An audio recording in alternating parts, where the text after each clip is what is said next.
Did you know that a significant chunk of what we consider a good time today might have looked utterly alien to people living 1,000 years ago? What if your most exciting evening activity involved solving complex riddles by firelight? What if your daily news arrived via a neighborhood chat and the local pilgrimage path? Between the years 500 and 1500 AD, older folks discovered unique ways to fill their days, many of which have faded into the mists of history. Number 8. Social pilgrimage walks. In the medieval period, life moved at a different pace, and for many older individuals, the concept of a grand, arduous journey to a distant holy site was not always practical or desirable. Instead, a deeply ingrained pastime was the local social pilgrimage walk, a gentle journey to a nearby shrine, a revered local landmark, or even just a particularly ancient tree believed to hold special significance. These were not always stern, solemn affairs laden with penance. Often, they were quiet, communal excursions, opportunities for contemplation and connection without the strain of long-distance travel. The paths themselves became arteries of community life, well trodden by generations of feet. A typical social pilgrimage walk might begin early in the morning, just after the sun began to warm the dew from the grass. A small group of older neighbors, perhaps a few widows, a retired craftsman, and a seasoned farmer would gather at a prearranged spot, usually the edge of their village or the entrance to a local wood. They would carry simple walking sticks, sturdy and reliable. Their clothing would be practical woolen or linen tunics and cloaks chosen for comfort over fashion. The pace was never hurried. It was a measured progression, designed to allow for conversation, observation, and moments of quiet reflection. These walks served as a primary conduit for social interaction. As they walked, individuals would share news of their families, discuss the latest happenings in the village, or offer advice rooted in a lifetime of experience. A grandmother might recount a tale passed down from her own grandmother about a particular incident that occurred near a specific oak tree, lending a rich layer of oral history to the journey. The path itself might wind through fields, along rivers, or ascend the gentle hill, each turn revealing a familiar yet ever-changing landscape.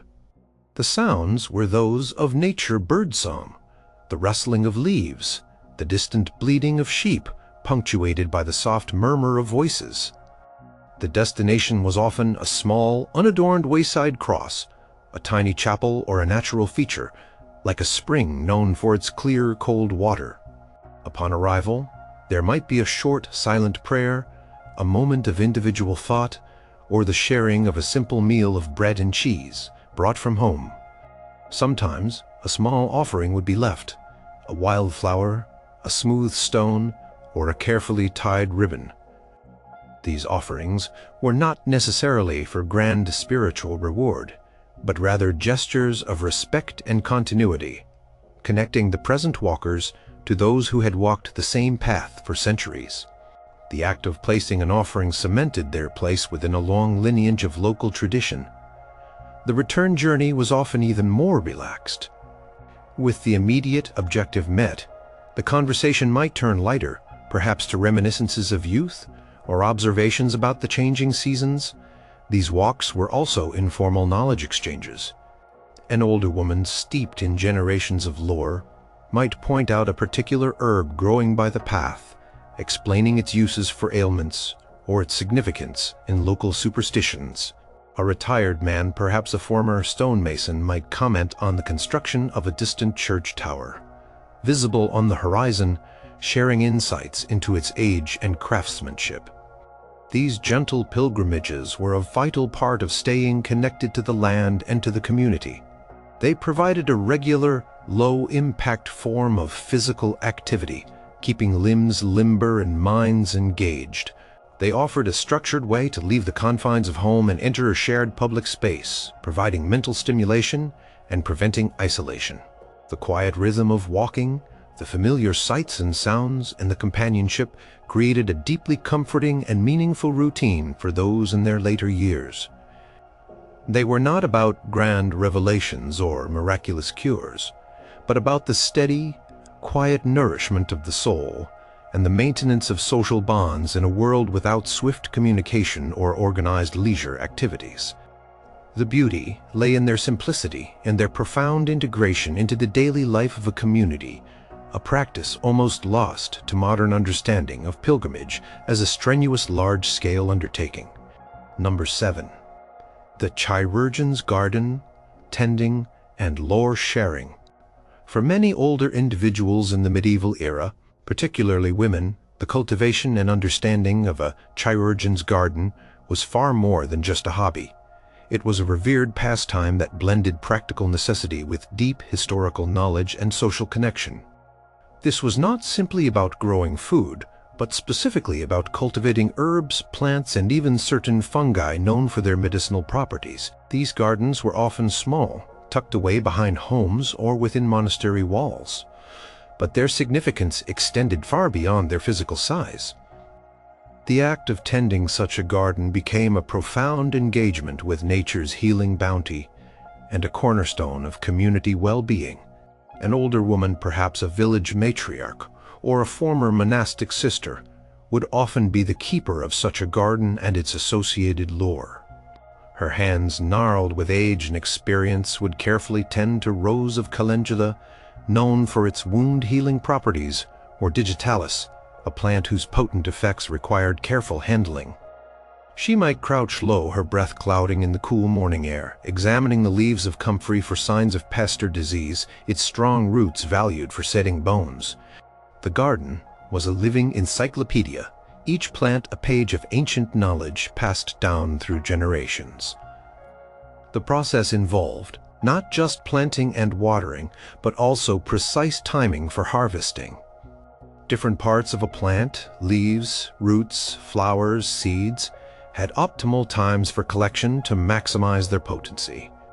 Valerian roots, for instance, would be dug in the autumn when their sedative properties were strongest, while feverfew flowers were gathered on sunny summer days for their anti-inflammatory uses.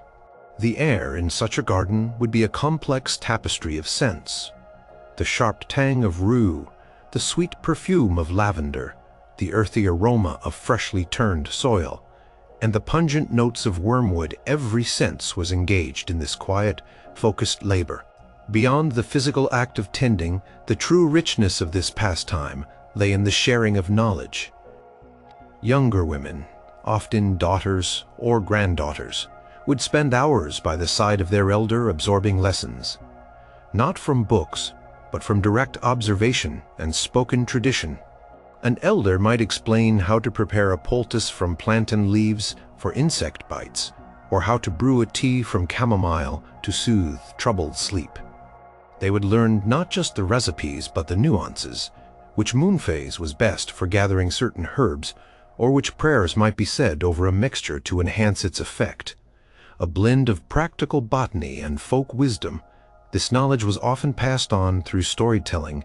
An older woman might recount how her own grandmother healed a severe burn with a salve made from St. John's wort, or how an entire village was saved from a fever during a harsh winter by a specific concoction of herbs. These narratives embedded the medicinal uses within a human context, making the information memorable and meaningful. The garden was a classroom without walls, and the elder, its most respected teacher. The products of these gardens were essential for the community. Simple ailments, minor injuries, and common fevers were often treated with remedies prepared directly from these plants. A spoonful of honey infused with thyme might be given for a cough, or a decoction of willow bark offered for pain. The older individuals who maintained these gardens held a significant, respected position within their community. They were seen as protectors of health, guardians of traditional wisdom, and a first line of defense against illness in a world without modern medicine. Their quiet, diligent work in these small patches of green provided comfort and healing to many, often without seeking any direct monetary reward.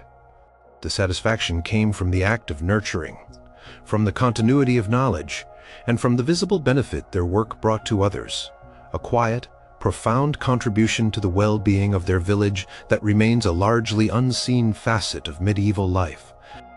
Number 6. Gossip scribes and news.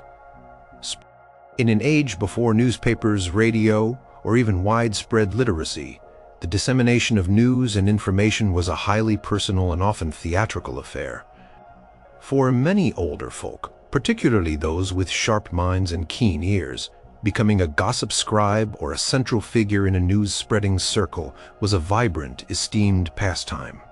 This was not about malicious rumor, though some of that certainly existed. It was about the vital role of oral tradition in connecting communities, circulating essential information, and offering social commentary. These individuals were the living conduits of local history, current events, and communal memory, often holding a respected place for their insights and observations.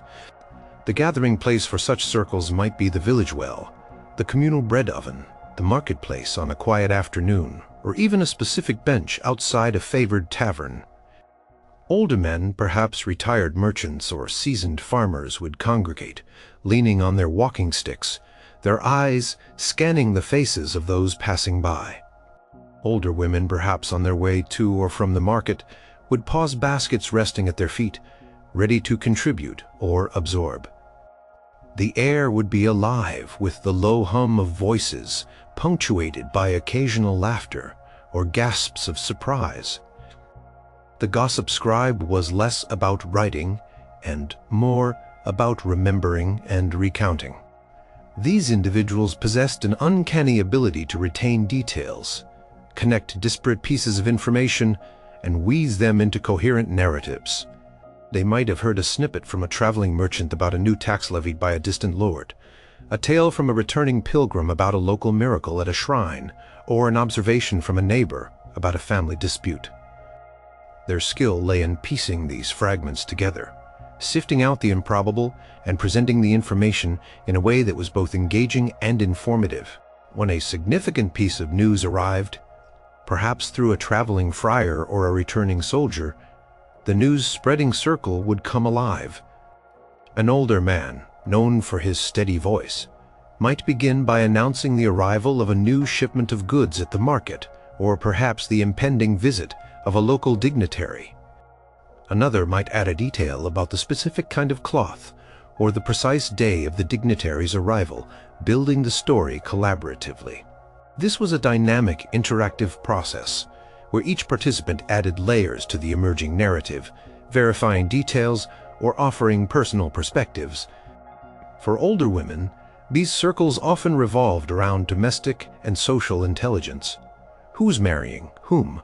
Who's expecting a child? Which family had a new illness? These were not just idle conversations, but crucial threads in the social fabric. They informed decisions about support, shared labor, and communal care. An older woman might recall how a similar situation had been handled generations ago, offering historical precedent and wisdom to contemporary dilemmas.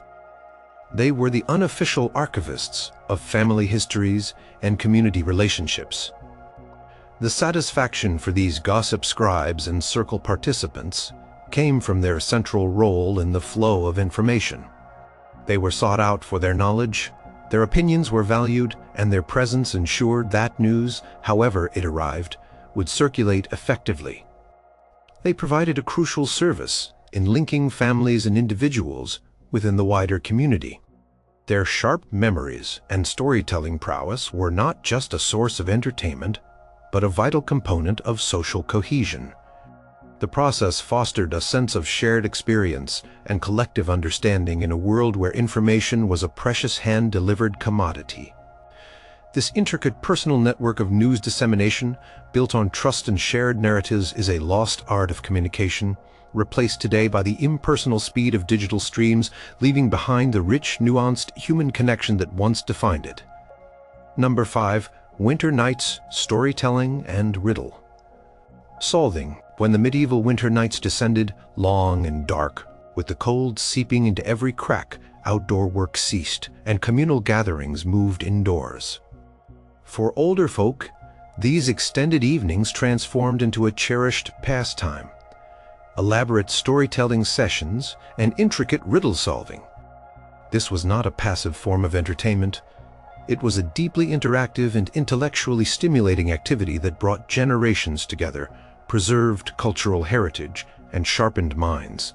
The hearth, glowing with warmth and casting dancing shadows, became the stage for these captivating performances of wit and narrative. A typical winter night gathering would find families huddled around a roaring fire, perhaps in the communal hall of a manor, a large farm kitchen, or a simple cottage where neighbors gathered. The air would be filled with the scent of wood smoke, simmering pottage, and damp wool.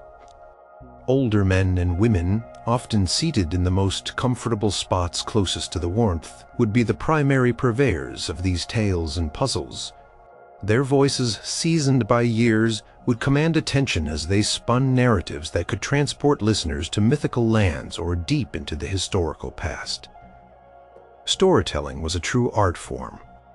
The tales ranged from epic ballads, recounting the deeds of legendary heroes, to local folk tales featuring mischievous sprites and talking animals, to moral fables with clear lessons.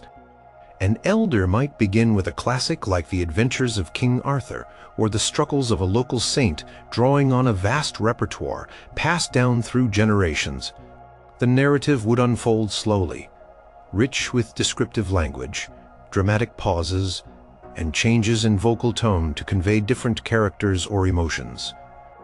Children and younger adults would listen intently, their eyes wide, often perched on stools or seated on the floor, absorbing the wisdom and entertainment. Beyond the narratives, riddle solving was a central and highly engaging component of these winter evenings. Medieval riddles were often complex, relying on metaphor, abstract thought, and deep knowledge of nature, craft, and human experience. An older woman might pose a riddle. I have roots that no one sees, and am taller than trees.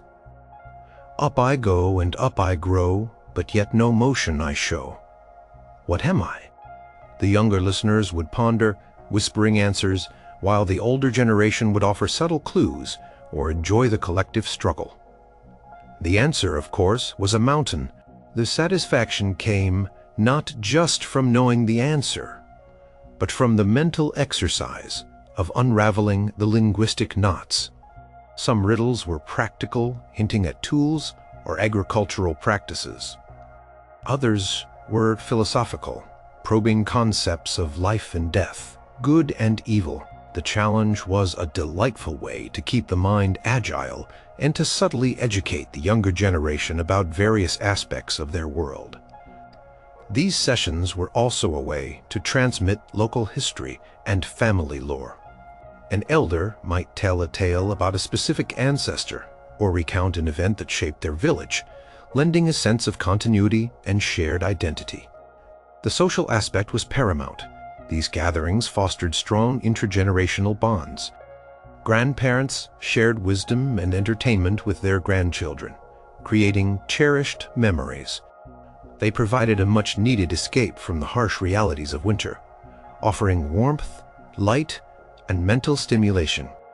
The communal listening and participation in riddles created a sense of shared purpose and connection.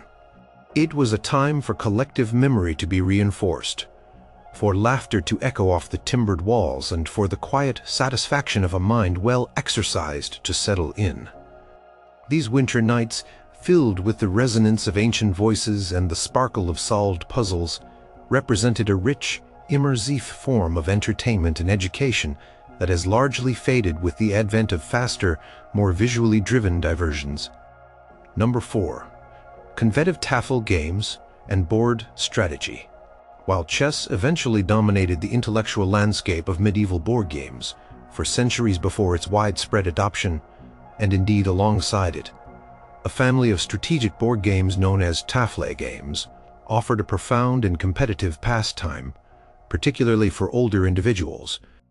These games, rooted in Norse and Germanic traditions, were not merely casual diversions but deep intellectual challenges that demanded strategic foresight, tactical planning, and a keen understanding of offensive and defensive maneuvers. For many older folk, these games provided a stimulating outlet for their accumulated wisdom and a way to engage in friendly yet intense competition, often in the quiet warmth of a hearth or the communal hall. The most famous of these was Nefatafla, often called King's Table. Unlike chess, which involves two symmetrical armies, Tematafla was asymmetrical.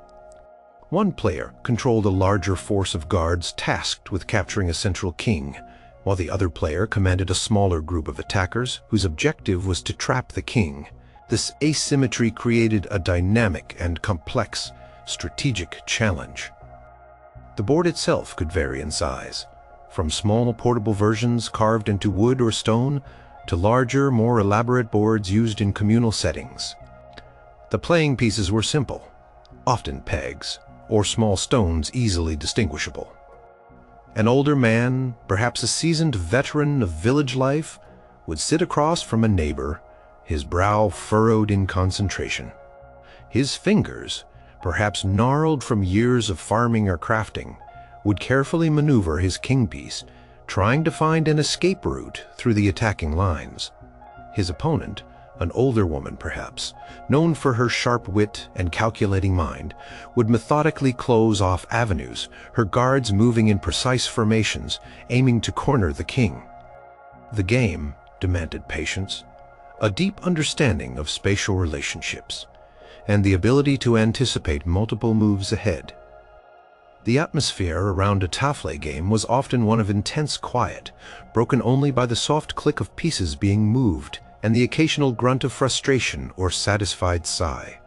Spectators, often younger family members or curious neighbors, might gather around, observing the unfolding strategy.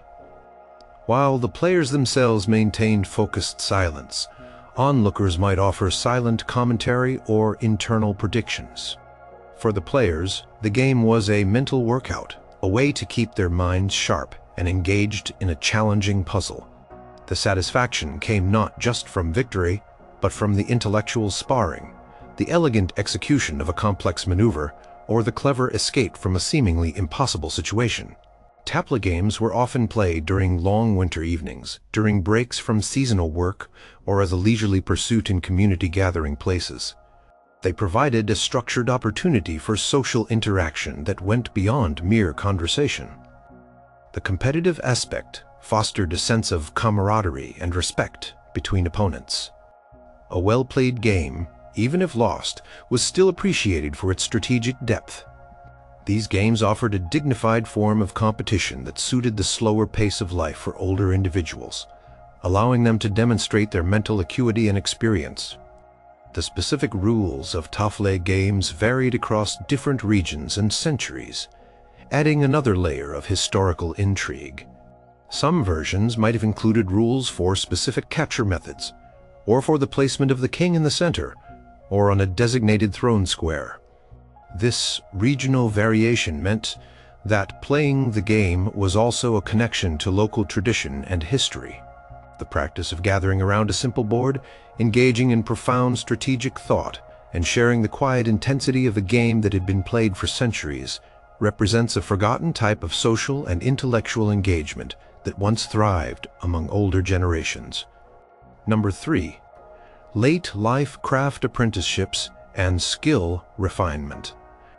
In the medieval world, the concept of retirement as a complete cessation of productive activity was less common than it is today. For many older individuals, life offered opportunities for what might be called late life craft apprenticeships or periods of skill refinement. Undertaken not for economic necessity, but for personal satisfaction, communal contribution, and the sheer joy of creation. This was a valuable pastime that allowed elders to continue using their hands and minds, often pursuing simpler, less strenuous crafts, or perfecting skills they had long admired, but never had the time to master fully during their working lives. An older man, perhaps a former farmer, whose back could no longer endure the rigors of the field, might seek out a local basket weaver. He would sit patiently, observing the nimble fingers at work, learning the rhythm of the warp and weft, the specific techniques for shaping and strengthening different types of baskets. His goal might not be to produce goods for sale, but to create sturdy baskets for his family or for gifts to neighbors. The focus would be on the meticulous process, the satisfaction of seeing raw materials transform into a functional, beautiful object under his own hands. The quiet hum of the workshop, the scent of wood shavings or dried reeds, and the repetitive motion provided a meditative calm. Similarly, an older woman, perhaps a widow who had previously been consumed by the demands of a large household, might dedicate her later years to refining skills like intricate embroidery or the creation of fine linen. She might spend hours by a sunlit window, her needle flashing, creating detailed patterns on fabric, perhaps for church vestments, family heirlooms, or simply for the sheer artistry of it. The precision required, the careful selection of threads, and the slow, deliberate progression of the work offered a profound sense of purpose and accomplishment. This was not a hurried task, but a labor of love, a testament to patience and dedication. These late-life apprenticeships often involved a mentorship aspect. The elder would not be a student in the modern sense, but a respected learner, often contributing their own life experience and wisdom to the exchange. A master craftsman might welcome an older learner not just for their desire to learn, but for their steady hands, their attention to detail, and their reliable presence. The older learner, in turn, would gain new skills, a renewed sense of purpose, and the camaraderie of a shared pursuit. It was a fluid exchange, a gentle continuation of a life dedicated to skill and contribution. Other crafts might include basic woodworking, such as carving small figures or decorative items for the home, or the preparation of natural dyes from local plants. Some might learn brewing techniques, crafting their own unique batches of ale or mead for personal consumption and sharing with friends. The emphasis was on meticulousness and quiet absorption in the process. A slower pace, allowing for greater attention to detail and personal enjoyment.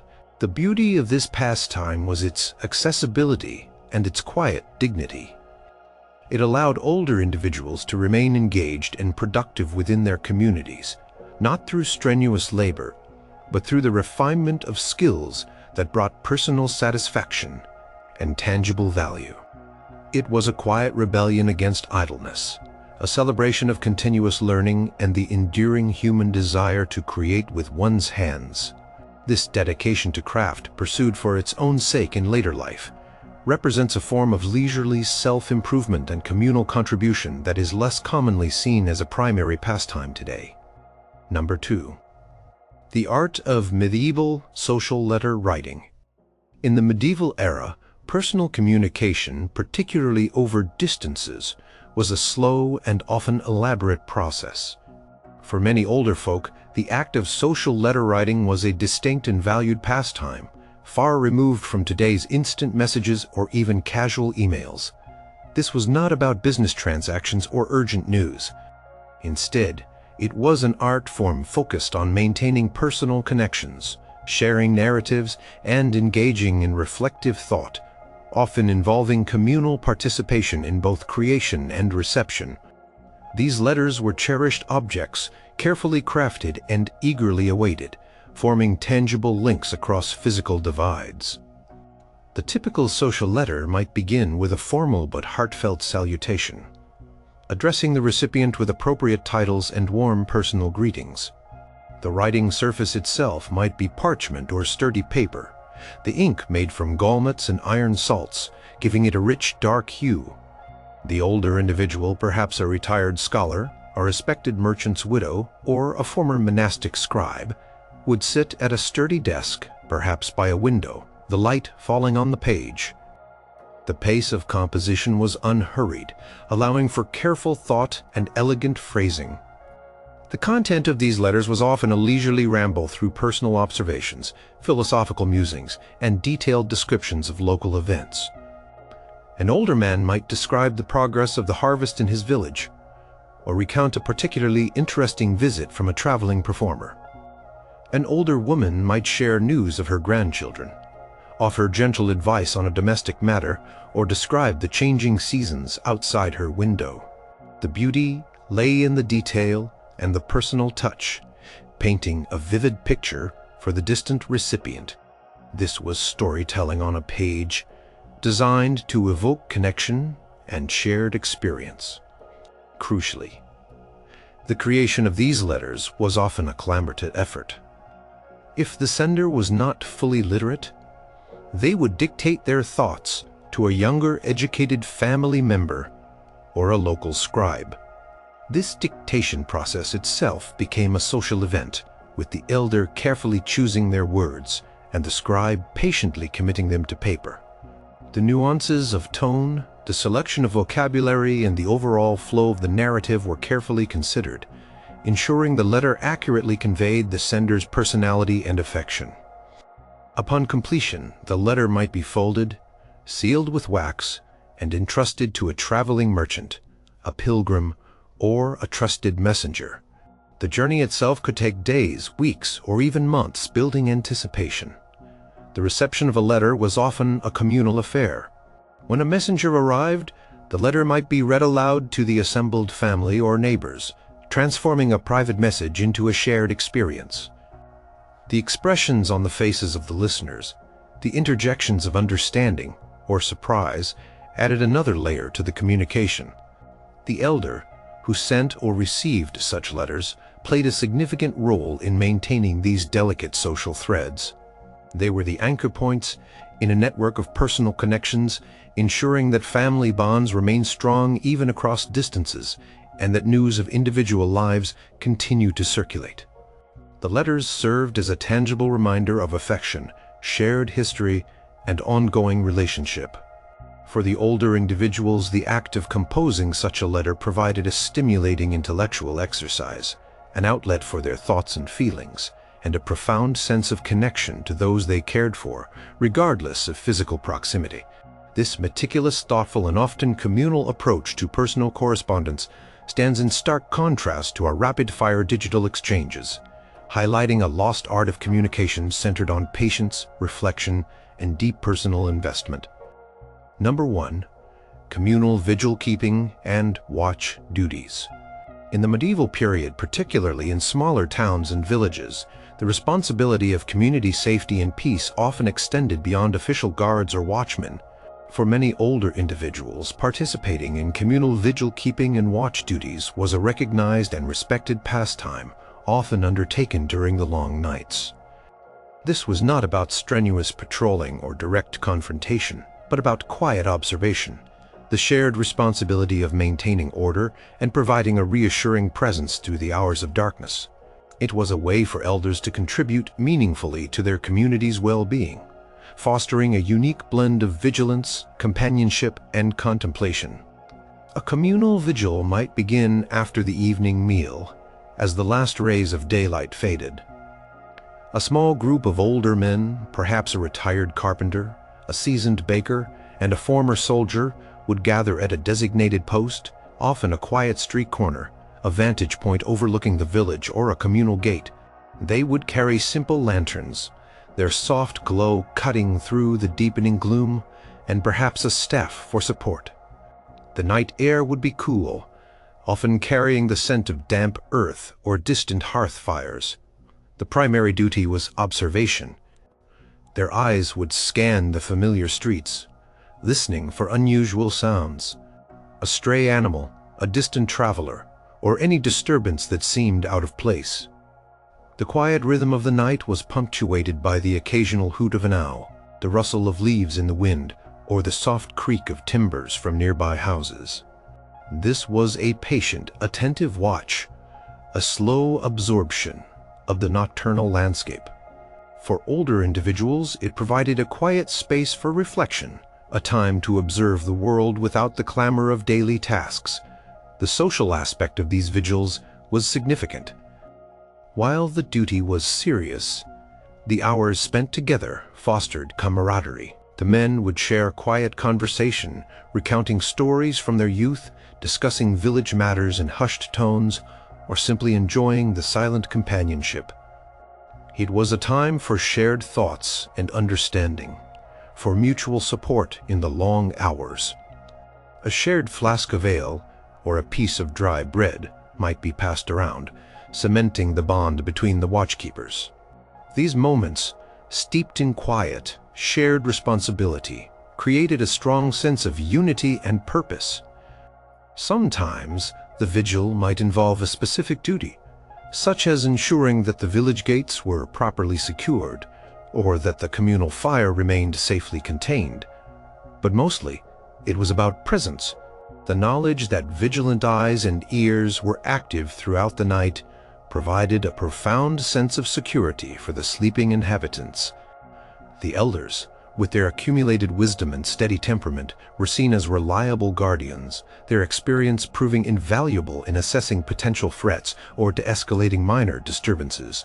Their presence acted as a deterrent, a silent promise of community solidarity.